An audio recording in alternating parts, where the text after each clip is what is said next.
The Kinect was a bit of a wacky period in Bill Gates' life, and when Microsoft announced the Kinect at E3 2009, many young and more casual gamers were super hyped for the future. Remote-free motion controls, baby! This is the future! Fuck you, Nintendo!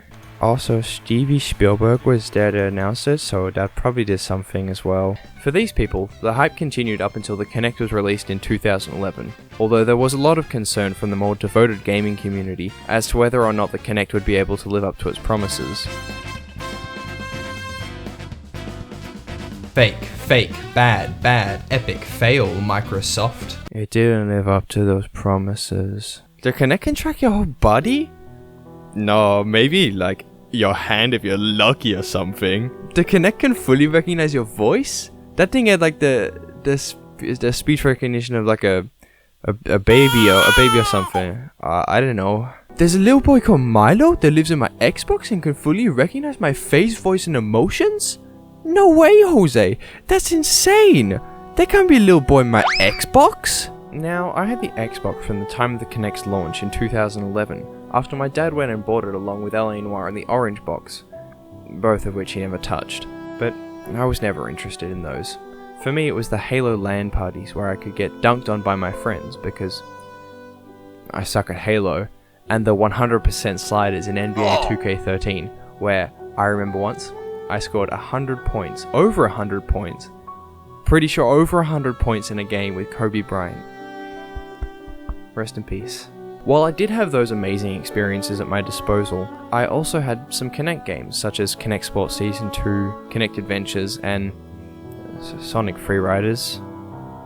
That one was bad. While I did enjoy Halo and 2K more than my Kinect games, I still played the Kinect games a shit ton. And that was all because of one reason. One day, I took my Xbox controllers to a friend's house, and I connected them to his Xbox, and then I left his house, took my controllers home, and I didn't know how to connect them to my own Xbox.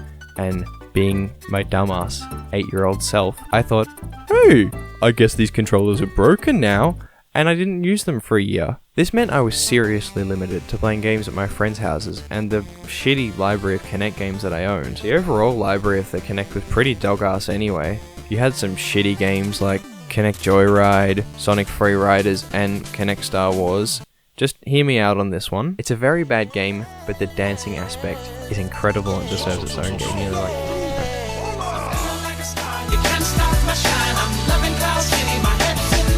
I'm solo, I'm Han Solo, I'm Han Solo, I'm Han Solo, solo.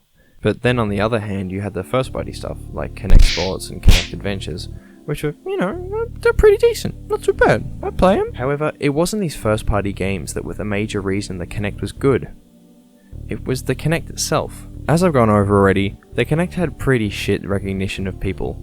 It was a little bit like an Alzheimer's patient. But it was this poor recognition that meant you got some fucking hilarious moments. My go-to example is Kinect Sports Season 1 Athletics Game Mode. This game was pretty fun on its own, and I felt like a bit of a blue whale every time I played it because I'd just be stomping the shit out of the ground. Because that's something that blue whales do. But it was the javelin and the discus that really stood out to me and my friends. I remember having such a bomb-ass time running up to the line to throw my javelin and then just sort of flailing my arms in the stupidest motion I could and still getting a 100-meter world record.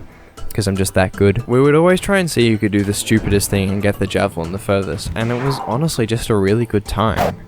Also, I would like to apologize for anyone that listens to me and my friends play Kinect, because I'm sure when you listened to us, you thought there was a war coming, but no, it was just us playing Kinect. We were very loud and I'm sorry. Because the Kinect's hardware was so limited, it meant there were these broken aspects, which just gave the game an it's so bad it's good feel, which is so hard for a game to achieve, let alone a console. The Kinect hit that perfect balance of shit, but not overwhelmingly shit, which meant they sort of went to the middle and it gave it that feel that made it so enjoyable. This meant the Kinect was perfect, just have a little bit of a goof with your boys, just a little bit of a tussle, have a little bit of fun, but it was also they could get warmed up to hit another sniper shot on you on Valhalla. Holy shit, shut up Jeremy, I'm trying! Along with the goofy Kinect camera angles, Rare even put a little bit of charm into their games that just made them that little bit more enjoyable. It established a bit of a connection between the player and the game dev, which just really made for a better gaming experience, despite the shit console. Some of these things that Rare put in were the celebration screens, especially the ones in golf. You wanna know why those ones are good? You can make the golfer hop. There was also a pretty decent amount of multiplayer options that those games had in them, including online play for Kinect Sports. If anyone ever played this, please let me know. I want to know someone who actually played Kinect Online. But the best part in any of these games is the fact that in the bowling minigame, you could throw the bowling ball into the crowd. Oh, I loved it so much. It would just be like, whew.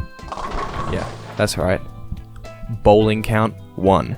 And I don't mean pins. Unfortunately, there weren't many more exciting minigames made for the Kinect after the Rareware games, which meant there really wasn't any more incentive to buy it. That reason, along with many, many more, is why the Kinect flopped so hard and immediately lost third-party support. But I still loved it. Cue the emotional music.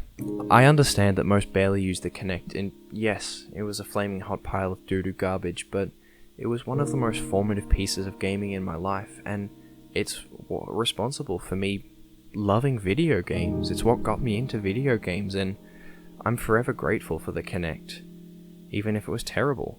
Having played on the Kinect so much, there's still a certain amount of fun to be had, even if it's because of a shitty poopy butthole sensor. Thank you for listening.